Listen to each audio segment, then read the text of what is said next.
সকাল হতে ড্যাডি গ্র্যাডির সাথে দেখা করতে যায় আর পকেট থেকে একটা চাকু বের করে আর নিজের ছোটবেলার একটা গল্প শোনাতে শুরু করে, যখন তার আঙ্কেলও ঠিক গ্রেডির মতোই ওই পাহাড় থেকে বেঁচে ফিরে এসেছিল। গ্র্যাডের মতোই সেও খুব দুর্বল হয়ে গিয়েছিল আর ফিরেই সে ট্যাডির পুরো পরিবারকে শেষ করে দিয়েছিল। আর এই কাজের জন্য পুলিশ তাকে গুলি করে মেরে ফেলেছিল, না হলে সে অন্য লোকদেরও মেরে ফেলতো। ড্যাডি গ্রেডিকে বলে, আমি জানি তোমার ভিতরে ওই একই শক্তি এসে গেছে যা আমার আঙ্কেলের ভিতরে এসেছিল, সেটা তোমাকে ভেতর থেকে খাচ্ছে, তোমাকে অন্যরকম করে দিচ্ছে। তুমি যদি ওটাকে ভেতর থেকে বের করে দিতে পারো তাহলে তুমি ঠিক হয়ে যাবে। তার কথা শুনে গ্যারি ভূতের মতো সোজা হয়ে বসে আর চিৎকার করে বলে, সে এই কাজগুলো আগেই করে ফেলেছে।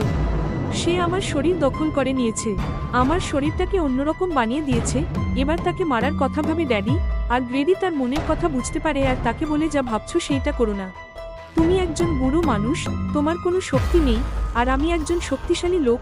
তুমি যদি আমাকে মারো তাহলে সারা জীবন তোমার জেলের গাড়ি টানতে হবে। এই বলে সে শুয়ে পড়ল আর ড্যাডি সেখান থেকে চলে গেল।